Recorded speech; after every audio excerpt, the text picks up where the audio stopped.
Medical college में हमारे sir कहा करते थे कि मरीज़ों को उनकी बीमारी के बारे में और इलाज के बारे में बता दिया जाए तो उनकी आधी बीमारी ठीक हो जाती है। मैंने भी अपने प्रैक्टिस में इस चीज़ को इस्तेमाल किया है। पिछले कई वर्षों में मैंने बहुत सारे अस्पतालों में काम किया है, जिसमें नई दिल्ली का एम्स का अस्पताल भी है। जो बातें लोग अपने डॉक्टर से नहीं पूछ पाते हैं और जानकारी के अभाव में कई बार नुकसान होता है, तो ऐसी ही बातें मैं इस चैनल के माध्यम से लोगों को बता रहा हूँ।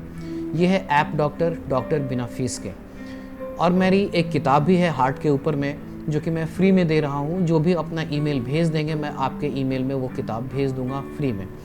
तो ये सारे प्रयास मैं कर रहा हूँ ताकि हमारा समाज एक स्वस्थ समाज बने, इलाज का सही असर मिले, सिर्फ दवाइयाँ ही ना चलें। तो आप भी ऐसी बातों को जो आपके काम आए दूसरों को बताइए। आइए हम अपने समाज को स्वस्थ और प्रसन्न बनाएं। स्वस्थ रहिए, प्रसन्न रहिए, जानकारी सीखिए और दूसरों को बांटिए। धन्यवाद। हरियाणा के मंत्री श्री अनिल विज ने कोरोना के वैक्सीन ली थी और उनको इन्फेक्शन हो गया है। इस बात को लेके बहुत सारी बातें चल रही हैं कि वैक्सीन की वजह से ही वो कोरोना पॉजिटिव हो गए हैं। ये भी बात चल रही है कि वैक्सीन कारगर नहीं है, ये वैक्सीन बेकार है। तो इन्हीं सारी बातों को आज हम लोग इन सारी शंकाओं को दूर करने जा रहे हैं। उन्हें जो वैक्सीन मिली थी वो फेज 3 ट्रायल के लिए मिली थी। क्या होता है फेज ट्रायल?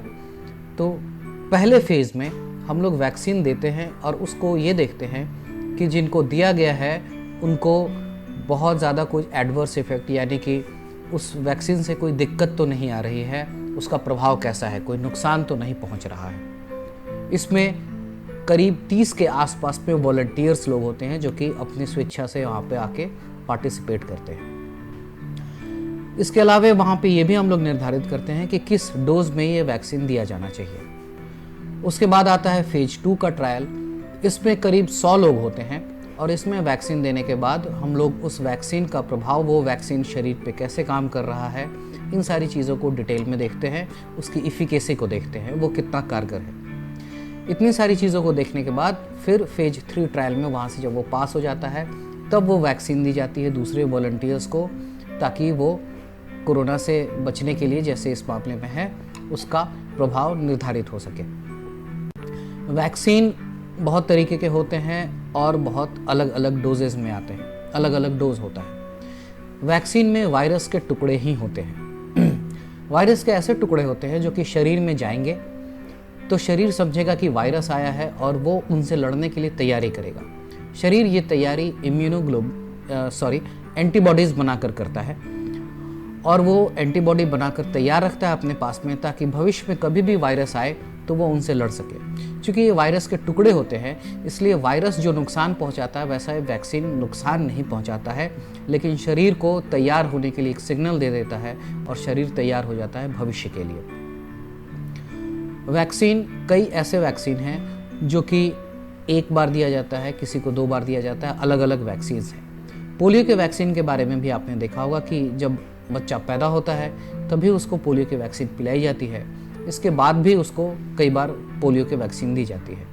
तो इस तरीके से शरीर को समय चाहिए होता है इस बात को तैयारी करने के लिए कि इम्यूनोग्लोबुलिन बने, एंटीबॉडी बने और शरीर उससे लड़ने के लिए तैयार रहे।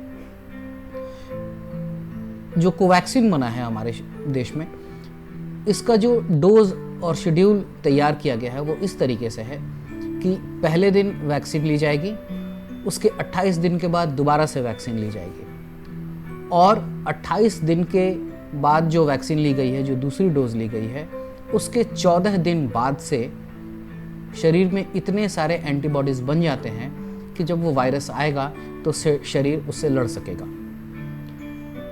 इनको जो इन्फेक्शन हुआ है वो पहले इन्फेक्शन के बाद, पहले वैक्सीन के डोज के बाद से ही हुआ है, यानी कि इनको दूसरा डोज नहीं मिला था और दूसरे डोज के बाद 14 दिन के इंतज़ार करने की भी समय इनको नहीं मिला है। तो वैक्सीन की वजह से जो एंटीबॉडीज़ बनने चाहिए, वैक्सीन को हमने उतना समय ही नहीं दिया है। इस वजह से ये कहना कि वैक्सीन काम नहीं करता है, वैक्सीन कारगर नहीं है, ये उचित बात नहीं होगी। वैक्सीन और शरीर दोनों को ही समय मिलना चाहिए था। दूसरी बात यह है कि इनके साथ करीब 400 और भी लोगों को वैक्सीन दी गई थी। तो क्या वो सभी कोरोना पॉजिटिव हो गए? नहीं। यानी कि अगर ये वैक्सीन की वजह से लोग कोरोना पॉजिटिव हो जाते तो वो 400 लोग भी कोरोना पॉजिटिव पाए जाते, लेकिन ऐसा नहीं है। यानी कि इस वैक्सीन से कोरोना को पॉजिटिव कोई हो जाएगा, ऐसी बात नहीं है, ये एक भ्रांति है। कोरोना के इन्फेक्शन के लिए हम लोग ये मानते हैं, वैज्ञानिक आधार है कि करीब 14 दिन में सिम्टम्स आते हैं वैक्सीन के, ये इन्फेक्शन लगने के। इसीलिए हम लोग 14 दिन तक क्वारंटाइन करते हैं। 14 दिन तक अगर किसी को कोई लक्षण नहीं दिख रहा है तो हम लोग ये मान लेते हैं कि उसको इन्फेक्शन नहीं लगा हुआ होगा। तो इस वायरस को शरीर में रेप्लिकेट करने के लिए, यानी कि अपने आप को वायरस बढ़ाता है। जब ये वायरस आता है तो 1 से 2, 2 से 4, 4 से 8 इस तरीके से अपने आप को बढ़ाता है और ये करीब 14 दिन लगते हैं तब ये सिम्टम्स आते हैं। इनको जो पहली वैक्सीन मिला था उसके करीब 15 दिन के बाद ही सिम्टम्स आए हैं, कोरोना पॉजिटिव ये हुए हैं। इसका मतलब है कि जब वैक्सीन दी जा रही थी करीब उसी के आसपास के समय में इनको इन्फेक्शन लग चुका था। यानी कि इस इन्फेक्शन का इस वैक्सीन से कोई लेना देना नहीं है, ये उनको इन्फेक्शन बाहर से लग चुका था। तो इस तरीके से दोनों तरीके की भ्रांतियों को भूल जाइए।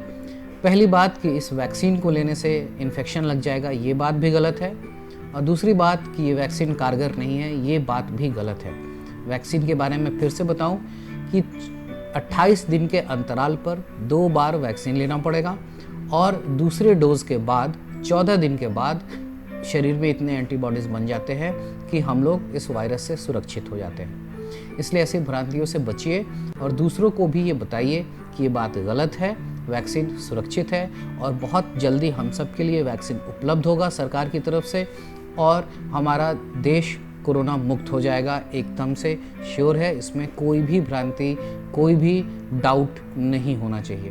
धन्यवाद।